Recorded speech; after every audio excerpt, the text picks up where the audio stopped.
Hey, Keith and Gustavo over at Seriously Strong Training. Today we're going to show you to do a push press with a barbell. If you're thinking about getting into Olympic weightlifting, this is a very necessary movement for the jerk. It is a technical movement, so you do need to have great control. You do need to have a good strength base, and you want to have good wrist and shoulder mobility to be able to do this exercise properly. And the reasoning for that is you're going to start out in the front rack position. So Gustavo's going to go ahead and get into that front rack position. His hands are going to be a little bit wider than his shoulders. He's going to walk up to the bar. Now we're doing this with no weight on the bar just to show you for demonstration purposes. That way you can see everything that's going on. Normally, you'd obviously have some weight on here, and that's going to help you get into this front rack position because it's going to make sure the bar sits down there. So he's got it all the way up against his throat, which is going to put it on the inside of his medial deltoids.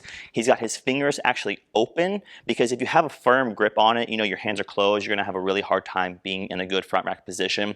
And then Gustavo's going to go ahead and step back here for us. So the first part of a push press is the dip. And the dip is knees, it is hips, and it is ankles. A common mistake I see is people just dipping with their knees. Go ahead and show us that. Right? So he's going down a little bit, but what the issue with that is that he's gonna only rely on his quads to generate power. He's not gonna be engaging his glutes or his hamstrings, which is going to take away a lot of the power he would normally be able to generate. But the other issue, and it's almost a bigger issue, is that it's gonna cause some instability for him. And if you ever see somebody go into a push press or a jerk and they start to go down and they look like they get a little bit of a wobble, that's because the hips aren't engaged. So when we're doing this, and you're doing these push presses, the first thing is you want to be able to have a good front rack position, right? Which is where it's resting across the body. Because if it's not resting on the body, when you go down and you go to drive up, you're not going to have an efficient transfer of power to the bar. So first, make sure you have a good front rack position. Second, focus on learning how to do a great dip. And that great dip is ankles, knees, and hips. So boom. Right? It's the beginning of a good squat. A good squat isn't just the knees and the ankles. A good squat is knees, ankles, and hips.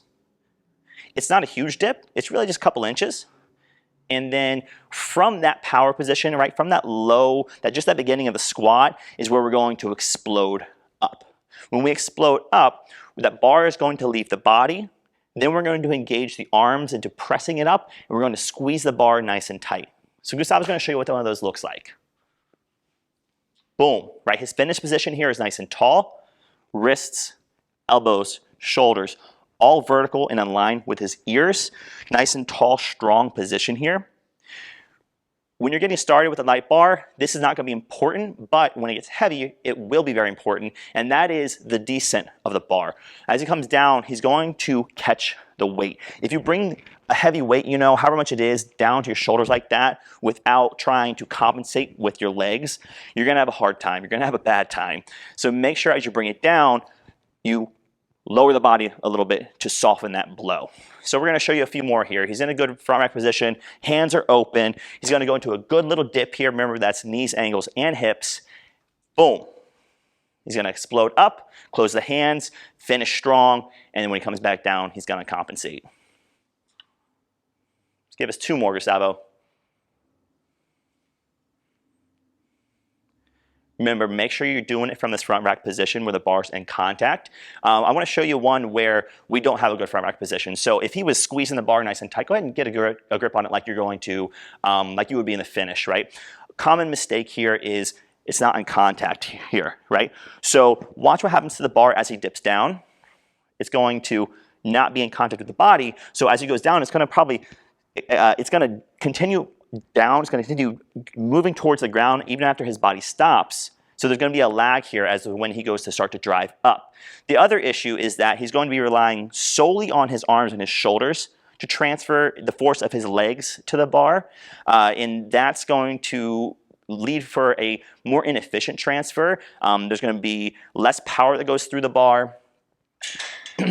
And there's going to be a lot less control. That's when you're going to see bars start to move away from the body or go behind, or it's just not going to go up at all. So make sure you master those things. First off being the front rack. Really important. If you can't get that done yet, if you don't have a great front rack, you're probably not ready to do the push press. And once you've got that down, the other thing to master is that dip. And just remember, it's the beginning of a squat. It's not just knees, but it's knees, hips, and ankles.